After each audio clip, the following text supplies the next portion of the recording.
Blessings. Welcome to today's Law Enforcement Daily Devotional. I got to tell you, I'm really excited about today's because even though we read Psalm 4, 12, 20, 25, 32, and 38, Psalm 20, when I got to it, you'll see what I'm talking about. But I'm going to spend the entire time talking about this one psalm. So if you saw something else that you want to talk about, just email me, chuck@fcpo.org. But first, I'm going to read Psalm 20. It says, "May the Lord answer you in the day of trouble. May the name of God, the God of Jacob, set you securely on high. May he send you help from the sanctuary and support you from Zion. May he remember all of your meal offerings and find your burnt offerings acceptable. May he grant you your heart's desire and fulfill all your counsel. We sing for joy over your victory, and in the name of our God we will set our banners. May the Lord fulfill all your petitions. Know that the Lord saves his anointed. He will answer him from his holy heaven with the saving strength of his right hand. Some boast in chariots and some in horses, but we will boast in the name of the Lord our God. They have bowed down and fallen, but we have risen and stood upright. Save, O Lord. May the King answer us in the day we call." This is an FCPO prayer, an FCPO psalm, if you will. And I want to tell you a personal story and kind of explain why I think this.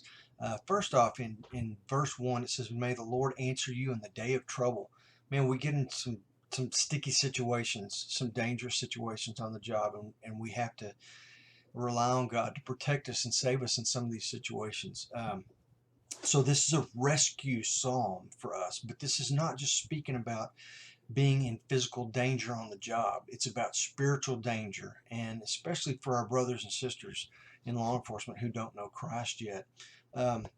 Verse 2, it's kind of a dispatch from heaven itself. When you call out to God in verse 1 and ask him for a rescue, verse 2, he dispatches Christian officers. It says, "And may he send you help from the sanctuary and support you from Zion." Man, headquarters, here's your cry for help, and boom, sends it. Verse 4, I'm going to tell you a quick story. And let me read this verse. "May he grant you your heart's desire and fulfill your counsel those surrounding you to speak into your life."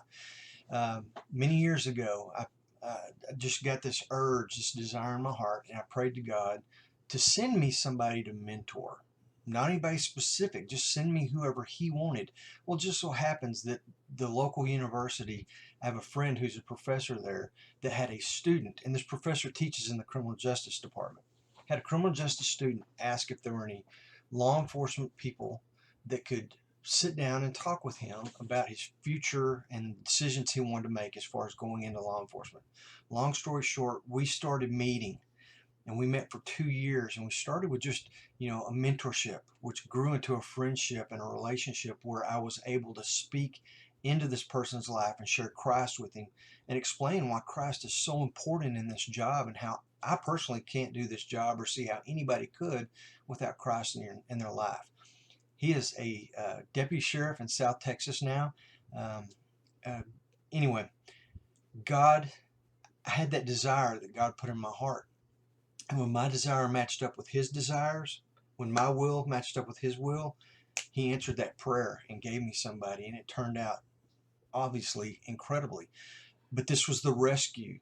And then going into verse 5, this is the FCPO part of it. And I can tell you, as a member of FCPO for many, many years, that anytime we have a group in some part of the country call in and ask to be chartered, and we can go and we can help them set up a brand new chapter where they can minister to other law enforcement officers, not just in their own agency, but in their county and their town. If they've got hospital districts with law enforcement, or just highway patrol or federal agents, that they would reach out and minister to law enforcement officers in their entire region.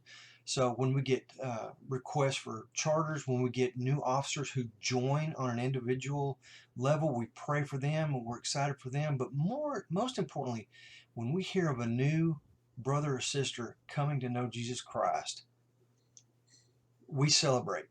Our celebration doesn't come anywhere near the celebration of the angels in heaven when a new believer comes to Christ, but we do. We celebrate.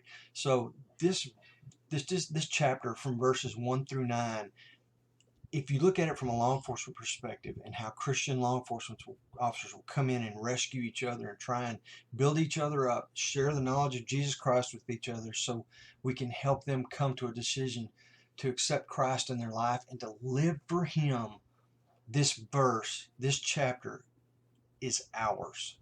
I love it. Anyway, I hope you love it too. And if you didn't get a chance to read it, go back and read it, look at it, and let me know what you think. Tomorrow's read, Psalm 42. Now there's a bunch, but they're short. Psalm 42, 53, 58, 81, 101, 111, 130 and 31, 140 and 146. That's going to be at the end of this video if you need to write these down. Hopefully you should already have the plan, but read, come back tomorrow, and let's see what law enforcement takeaways we get from it. So you guys be safe.